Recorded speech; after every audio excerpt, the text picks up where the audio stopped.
Hola, buenas tardes. This is Andrew Lin inviting you to go out on a limb. I am in Valencia right now. So, yes, Valencia, whatever. But I'm really excited because I've always wanted to come here. It's the third largest city in Spain.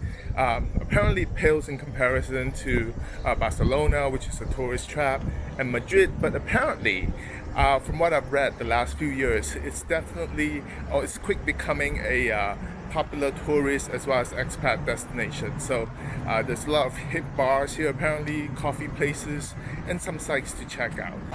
And of course, it's July, so the weather is steaming hot right now. But there's always a wind because it's really close to the sea, like Barcelona. It's actually south of Barcelona, about a 2 hours and 40 minutes train ride on a high-speed train. So let's go out on the limb with me in Valencia, Spain. Folks, before we start, kindly hit the subscribe button and the notify button for new contents that I upload weekly. Muchas gracias. So Valencia is the third largest city in Spain with about 800,000 residents, not too many people. But the city is actually beautiful in the sense that it has many trees which provide shades in the hot summer days, which I appreciate a whole lot. So one foot in the past and one foot in the future is how I would describe Valencia's architecture. In the next episode, I'll take you to the most futuristic architecture, but now we are looking at buildings that are, basically a mix of all unique architecture style, Baroque style, Gothic style, Art Nouveau style, everything you'll find here in Valencia. And some of these buildings are, in fact, are reminiscent of those in Madrid and Paris.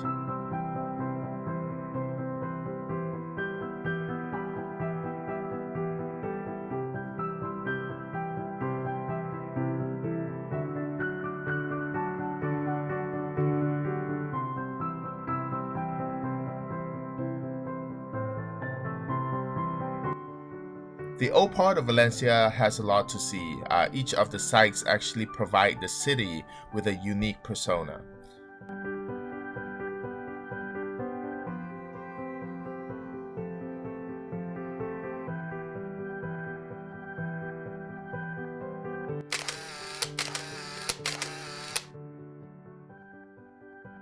Unfortunately, when I was here, the popular Central Market was closed.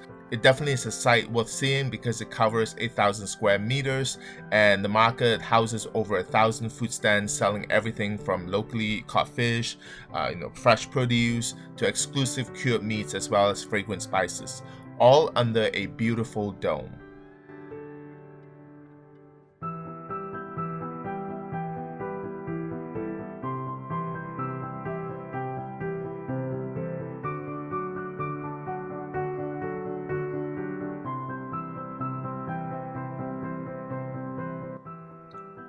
Now, Valencia's Cathedral is an impressive building that's nestled between two beautiful squares as well. Built in the 13th century, pretty much everything here in Europe is built before the 14th century. Has about 900 years of history. This place was actually later converted into a mosque and then became a church again. So it's really interesting. It combines a variety of architectural styles, so including the early Romanesque, and then you have the Renaissance in the chapel's part, and then you have the Baroque, by the main entrance, as well as neoclassical and Gothic. So basically a mishmash of everything in terms of architectural style that you can actually find here at the Valencia's Cathedral.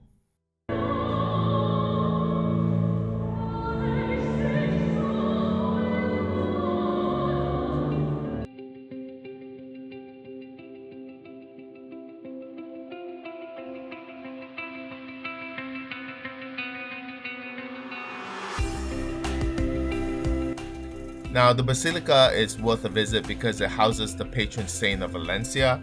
It was actually built on the ruins of the Roman Forum. Construction began as far back as 1652 and was continually added to almost 2 centuries and finally completed in 1824. Now, standing in the heart of Old Town is the popular Silk Exchange. So this was a 15th century complex that was initially used for trading exchange for oil, but it was later developed into a major maritime trading center and silk exchange. Nowadays, it stands as a symbol of Valencia's golden age, when Spain's third largest city was one of the greatest mercantile cities on the Mediterranean. Now, I just love the orange trees here in the courtyard.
The Serrano Towers is one of the two city gate towers that are left standing in the city. So the old part of Valencia used to be a walled city, and now it's actually represented by two gates that's still left standing. So it's definitely worth visiting. You can actually climb up and check out the view of the old town as well.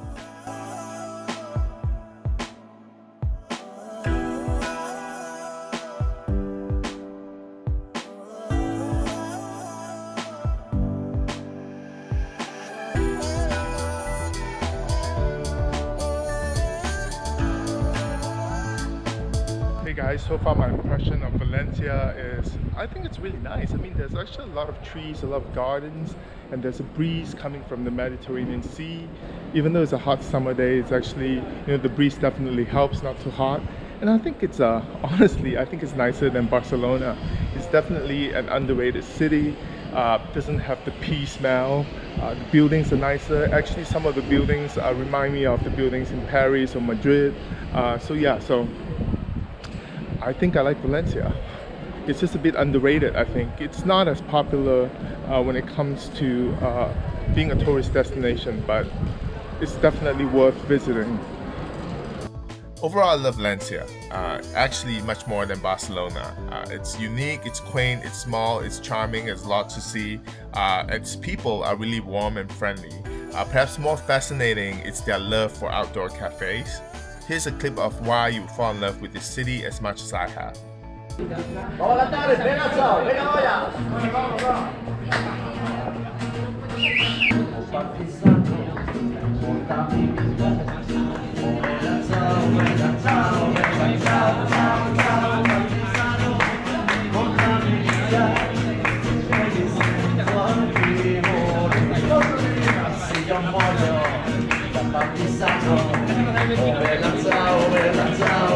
Ciao, ciao, ciao, e se io muoio da partigiano